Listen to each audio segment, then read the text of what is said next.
जिनके इरादे तूफानों से टकराते हों उन्हें रास्तों के पत्थर नहीं रोकते। जिनके इरादे तूफानों से टकराते हों उनके रास्ते के पत्थर नहीं रोकते। जो मेहनत पर भरोसा रखते हैं वो किस्मत की बात नहीं करते। मेरे प्यारे दोस्तों, मैं अंकित फोकस प्लस स्टडी में आपका स्वागत करता हूं। आज हम लोग दोस्तों संविधान की अनुसूचियां पढ़ेंगे। मैंने इसके पहले वाले वीडियो में बताया था कि जब हमारा संविधान बनकर तैयार हुआ था, जब कोई चीज बनकर तैयार होता है तो उसे कहा जाता है मूल। तो जब हमारा संविधान बनकर तैयार हुआ था तो हम लोग उसे क्या बोलेंगे? मूल संविधान। तो मूल संविधान में 22 भाग, 8 अनुसूचियां और 395 अनुच्छेद थे, लेकिन अनुसूचियों की संख्या धीरे धीरे बढ़ती गई। वर्तमान में देखा जाए तो टोटल अनुसूचियों की संख्या 12 है। इन्हीं 12 अनुसूचियों को आज हम लोग बारी बारी से पढ़ेंगे। दोस्तों, अगर आप पहला भाग ले लीजिए चाहे पहली अनुसूचियां ले लीजिए, पहला भाग चाहे पहली अनुसूचियां, उसमें किसका वर्णन है? भारत, भारत के राज्य और केंद्र शासित प्रदेश का वर्णन है। भारत, भारत के राज्य और यूटी मतलब केंद्र शासित प्रदेश का वर्णन है। भारत के 28 राज्य और 8 केंद्र शासित प्रदेश का वर्णन अनुसूची 1 में है। अब हम लोग आते हैं अनुसूची 2 की तरफ। अनुसूची 2 हमसे क्या कहता है दोस्तों?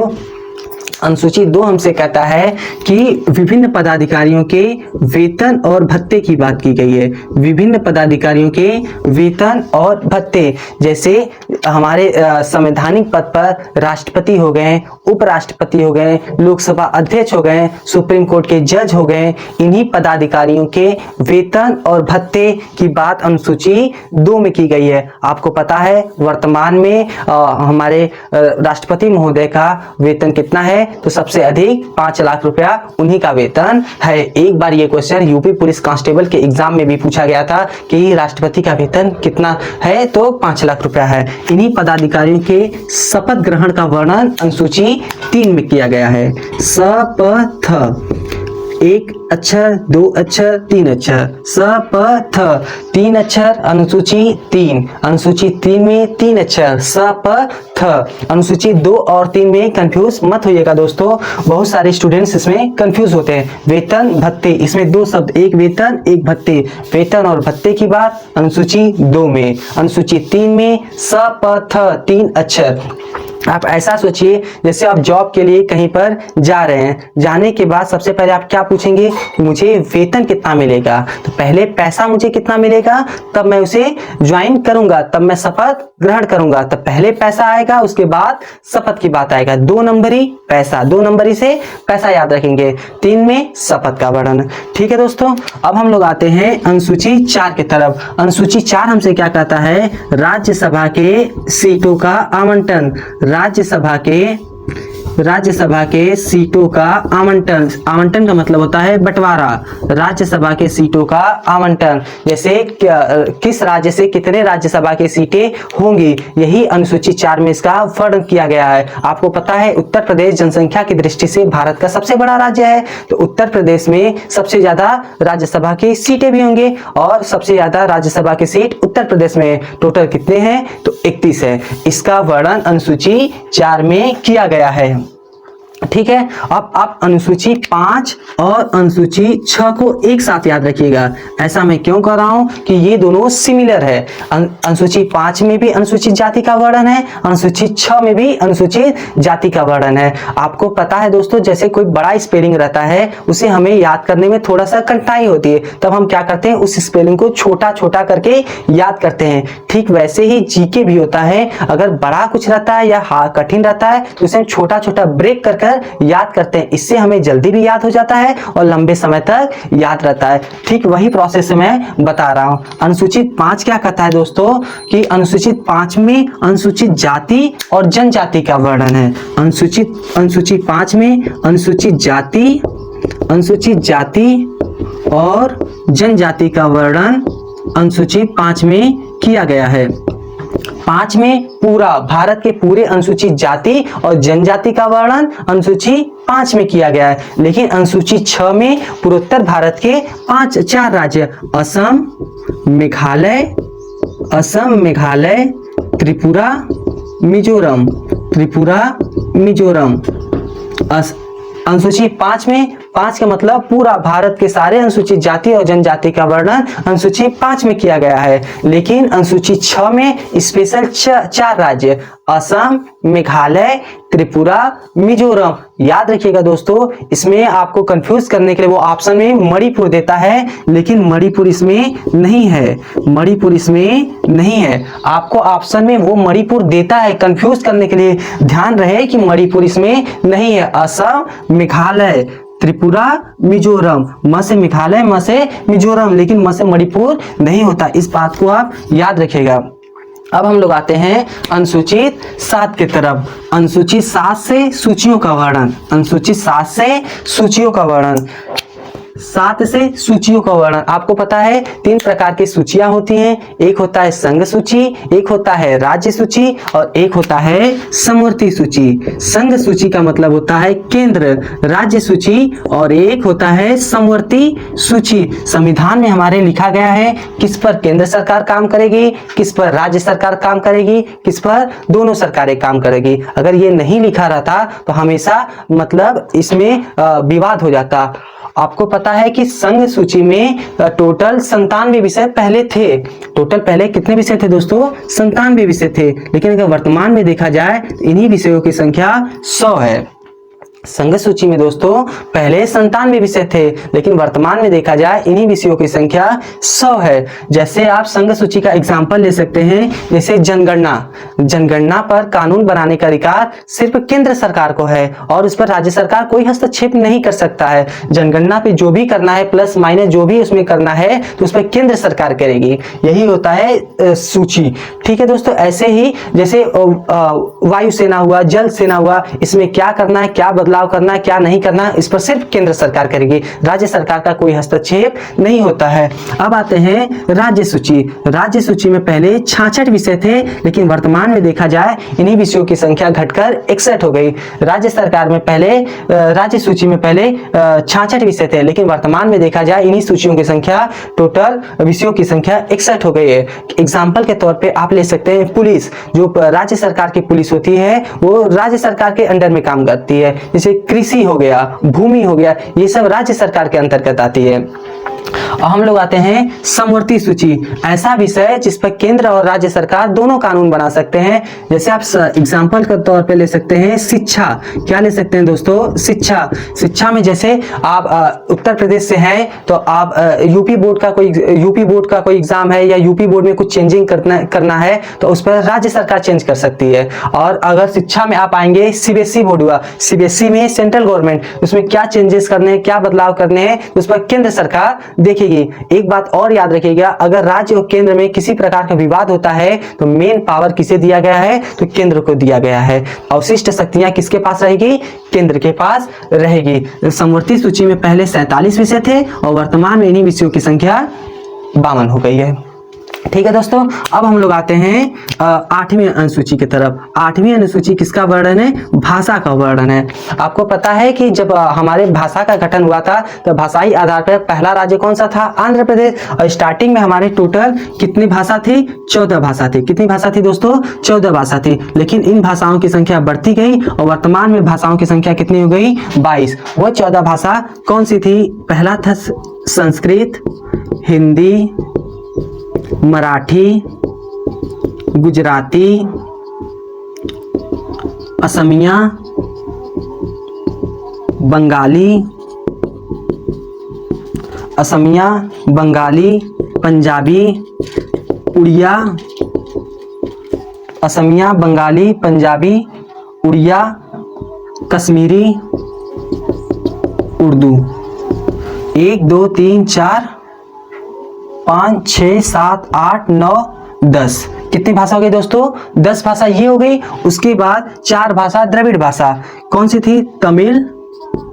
तमिल, तेलुगु, कन्नड़, मलयालम।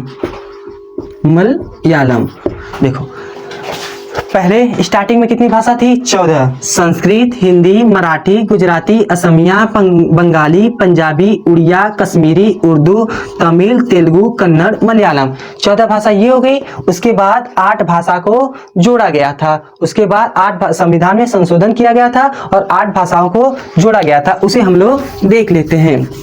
21वें संविधान संशोधन द्वारा दोस्तों, 21वें संविधान संशोधन द्वारा भाषा जोड़ा गया था। कौन सा? सिंधी भाषा। कौन सी भाषा जोड़ा गया था? सिंधी भाषा जोड़ा गया था। फिर उसके बाद 71वें संविधान संशोधन द्वारा 3 भाषा को जोड़ा गया था। कौन सा? ट्रिक याद रखेंगे, नमक। न से नेपाली, म से मणिपुरी, क से कुंकड़ी, क से कुंकड़ी, क से कुंकड़ी। इन 3 भाषाओं को 71वें संविधान संशोधन द्वारा जोड़ा गया था और 92वें संविधान संशोधन द्वारा दोस्तों 4 भाषा को जोड़ा गया था। ट्रिक क्या याद रखेंगे दोस्तों? ट्रिक आप याद रखेंगे बदमाश। क्या याद रखेंगे? बदमाश। या आप इसमें ट्रिक और याद रख सकते हैं MSDB, महेंद्र सिंह धोनी का बल्ला। बदमाश से बोडो, ब से बोडो, द से डोंगरी, म से मैथिली, मैथिली, स से संथाली, स से दोस्तों संथाली, ब से बोडो, द से डोंगरी, म से मैथिली, स से संथाली। आप इसमें भी ये भी ट्रिक याद रख सकते हैं, M से मैथिली, S से संथाली, D से डोंगरी, B से बोडो। ठीक है दोस्तों, फिर से एक बार रिवीजन करते हैं कि स्टार्टिंग में 14 मानक भाषा थी। ये 14 आप याद रख सकते हैं। ये 4 द्रविड़ भाषा है। उसके बाद 71वें संविधान संशोधन द्वारा सिंधी भाषा जोड़ा गया। फिर 71वें संविधान संशोधन द्वारा 3 भाषा जोड़ा गया। कौन सा मानक भाषा 3 जोड़ा गया? नेपाली, मणिपुरी, कोंकणी। नमक ट्रिक याद रखेंगे। फिर 21 + 71 क्या हो जाएगा? 92। 92वां संविधान संशोधन द्वारा 4 मानक भाषा को जोड़ा गया। बोडो, डोंगरी, मैथिली, संथाली। टोटल अगर भाषा की संख्या देखा जाए 14, इधर 1, 14 + 1 15, 15 3 18, 18 4 22। इन्हीं भाषाओं का वर्णन 8वीं अनुसूची में है। अब हम लोग आते हैं दोस्तों इसके आगे की तरफ। अब हम लोग दोस्तों अनुसूची 9, 10, 11 और 12 पढ़ेंगे। अनुसूची 9 क्या कहता है दोस्तों? अनुसूची 9 जब संविधान का पहला संशोधन हुआ था तो उसमें अनुसूची 9 को जोड़ा गया था। पहले संविधान संशोधन में अनुसूची 9 को जोड़ा गया था। और ये कब जोड़ा गया था? तो 1951 में इन अनुसूची को जोड़ा गया था। इसमें किसका वर्णन है? तो भूमि सुधार का इसमें वर्णन है। पहले मैं इसे लिख लेता हूँ, फिर उसके बाद आसानी से याद करा दूंगा। जब अनुसूची 10 जोड़ा गया दोस्तों, तो ये कौन सा संविधान संशोधन था? तो ये 52वां संविधान संशोधन था। इसमें 52वें संविधान संशोधन द्वारा अनुसूची 10 जोड़ा गया। और ये कब जोड़ा गया था? तो 1985 में ये जोड़ा गया था। इसमें किसका वर्णन है? तो इसमें दल बदल कानून का प्रावधान है। फिर उसके बाद 11वीं अनुसूची दोस्तों, 11वीं अनुसूची कब जोड़ा गया? तो ये 73वें संविधान संशोधन द्वारा 1992 में इसे जोड़ा गया था। इसमें किसका वर्णन है? इसमें पंचायतों का वर्णन है। अब उसके बाद 12वीं अनुसूची 74, इसके जस्ट 73वें के बाद 74वां जो संविधान संशोधन हुआ था, उसके 74वां जो संविधान संशोधन हुआ था दोस्तों, तो उसमें 12वीं अनुसूची जोड़ी गई थी। ये भी 1992 में जोड़ा गया था। इसमें किसका वर्णन है? तो नगर प्रशासन का वर्णन इसमें है, नगर पालिका का वर्णन है। और देखा जाए तो पंचायतों में कितने विषय थे? इसमें टोटल 29 विषय थे। नगर प्रशासन में 18 विषय को रखा गया है। ये आप याद रखिएगा। आप आते हैं दोस्तों, जब संविधान का पहला संशोधन हुआ था तो उसमें 9वीं अनुसूची जोड़ी गई थी। तो 9वीं अनुसूची में भूमि सुधार का वर्णन है। जब हमारा देश आज़ाद हुआ था तो कुछ जमींदारों के पास बहुत ज़्यादा भूमि थी और कुछ गरीब किसानों के पास भूमि नहीं रहती थी, तो वो मजदूरी करते थे उन्हीं जमींदारों के पास। तो सरकार ने क्या किया कि एक व्यक्ति के पास कितना ज़मीन रह सकता है, कितनी भूमि रह सकती है, इसी पर उन्होंने कानून बनाया सरकार ने। तो यही भूमि सुधार कानून कानून कहलाता है। इसका वर्णन 9वीं अनुसूची में है। आप सन मत याद रखिएगा दोस्तों, सन से क्वेश्चन नहीं पूछे जाते हैं। हाँ, पहला संविधान संशोधन में क्या जोड़ा गया, तो 9वीं अनुसूची जोड़ी गई। अनुसूची संशोधन और इसमें क्या है इसे आप याद रखिएगा, सन इंपॉर्टेंट नहीं है। उसके बाद जब 52वां संविधान संशोधन हुआ था दोस्तों, तो 10वीं अनुसूची जोड़ी गई थी। 10वीं अनुसूची जोड़ी गई थी। इसमें दल बदल प्रावधान है, जैसे कि कोई नेता किसी पार्टी से चुनाव जीतते हैं और जीतने के बाद उस पार्टी को छोड़ देते थे, वह दूसरे पार्टी में चले जाते थे। तो अगर वो दूसरे पार्टी में अगर जाएंगे तो आप जो पहले अगर वो अपनी पार्टी छोड़कर दूसरे पार्टी में जाएंगे जीतने के बाद, तो उनकी सदस्यता रद्द हो जाएगी। यही दल बदल प्रावधान किसमें है, तो यही दल बदल प्रावधान 10वीं अनुसूची में है। ये कब जोड़ा गया था, तो 52वें संविधान संशोधन द्वारा जोड़ा गया था 1985 में। सन जरूरी नहीं है। अब आते हैं 73वां संविधान संशोधन, 74वां। 73वां के बाद क्या आएगा, 74वां। 11वीं अनुसूची के बाद क्या आएगा, 12वीं। पहले पंचायत आएगा, उसके बाद नगर प्रशासन आएगा। 73वें संविधान संशोधन द्वारा 11वीं अनुसूची जोड़ा गया था। 1992 में इसे जोड़ा गया था। इसमें पंचायतों का वर्णन है, ग्राम स्तर पर पंचायत होते हैं, उन्हीं का वर्णन 11वीं अनुसूची में किया गया है। और इसमें टोटल कितने विषय हैं, तो 29 विषय हैं। जैसे मैंने सूचियों में बताया था किसमें कितने विषय हैं, तो पंचायतों में कितने विषय हैं, जैसे तालाब बनवाना, सड़क, गाँव में जो सड़क होता है उसका निर्माण करवाना, ऐसे ऐसे विषय जो पंचायतों को दिया गया था। टोटल 29 विषय दिए गए हैं। और 12वीं अनुसूची में 74वें संविधान संशोधन द्वारा नगर प्रशासन का वर्णन है। आपको पता है गांव स्तर पर पंचायत होते हैं, शहरों पर जो बड़े बड़े शहर होते हैं उन्हीं पर नगर निगम का वर्णन, नगर निगम होते हैं। वही नगर प्रशासन का वर्णन 12वीं अनुसूची में किया गया है। इसमें टोटल कितने विषय हैं, तो 18 विषय हैं। आप दोस्तों 1 से 2 बार वीडियो देखिएगा और इसके जितने भी आपसे एक्टिव हो सकते हैं आप बनाइएगा, किसी भी बुक लेकर बनाइएगा। मुझे उम्मीद है आपका एक सिंगल क्वेश्चन भी नहीं छूटेगा। और एग्ज़ाम हॉल में अगर आप आएगा क्वेश्चन इस चैप्टर से, आप आसानी से बना लेंगे। एक बार चलिए फिर से रिवीजन करते हैं। पहली अनुसूची क्या कहता है, भारत के राज्य और केंद्र शासित प्रदेश का वर्णन है। दूसरी अनुसूची हमसे क्या कहता है, वेतन और भत्ते। वेतन भत्ते 2 शब्द है दूसरी अनुसूची में। पहले नौकरी करने जाएंगे तो क्या पूछेंगे, पहले मुझे वेतन कितना मिलेगा, वेतन मिलेगा तो फिर मैं उसे ज्वाइन करूंगा, मतलब शपथ लूंगा। तो तीसरी अनुसूची में शपथ का वर्णन, 3 अक्षर शपथ, विभिन्न पदाधिकारियों के शपथ का वर्णन तीसरी अनुसूची में। चौथी अनुसूची हमसे क्या कहता है दोस्तों, राज्यसभा के सीटों का आवंटन, मतलब बंटवारा, किस राज्य से कितनी राज्यसभा की सीटें होंगी, जनसंख्या के आधार पर राज्यसभा की सीटों का बंटवारा किया जाता है, आवंटन। 5वीं अनुसूची, 5वीं और 6वीं को एक साथ। अनुसूचित जाति 5 में पूरा भारत के पूरा अनुसूचित जाति और जनजाति का वर्णन 5वीं अनुसूची में। 6वीं अनुसूची में स्पेशल 4 राज्य, पूर्वोत्तर भारत के 4 राज्य, असम, मेघालय, त्रिपुरा, मिजोरम। याद रखिएगा मणिपुर नहीं आता है। अब आते हैं 7वीं अनुसूची, संघ सूची, राज्य सूची, समवर्ती सूची। संघ सूची में पहले 97 विषय थे, वर्तमान में विषयों की संख्या 100 है। राज्य सूची में पहले 66 विषय थे, वर्तमान में विषयों की संख्या 61 है। अब आते हैं समवर्ती सूची। समवर्ती सूची में पहले 47 विषय थे, वर्तमान में विषयों की संख्या 52 है। अब आते हैं उसके बाद 8वीं में भाषा का वर्णन है। पहले 14 भाषा थे, वर्तमान में भाषाओं की मानक भाषा की संख्या 22 है। अंग्रेजी, भोजपुरी ये हमारी मानक भाषा नहीं है। 9वीं अनुसूची में भूमि सुधार, 10वीं अनुसूची में दल बदल, 11वीं में पंचायत, 12वीं में नगर प्रशासन का वर्णन है। दोस्तों आप 1 से 2 बार वीडियो देखिएगा, अच्छा लगा हो तो लाइक से सब्सक्राइब जरूर कीजिएगा। चलिए मिलेंगे नेक्स्ट वीडियो में, हमारे साथ जुड़े रहिएगा। धन्यवाद।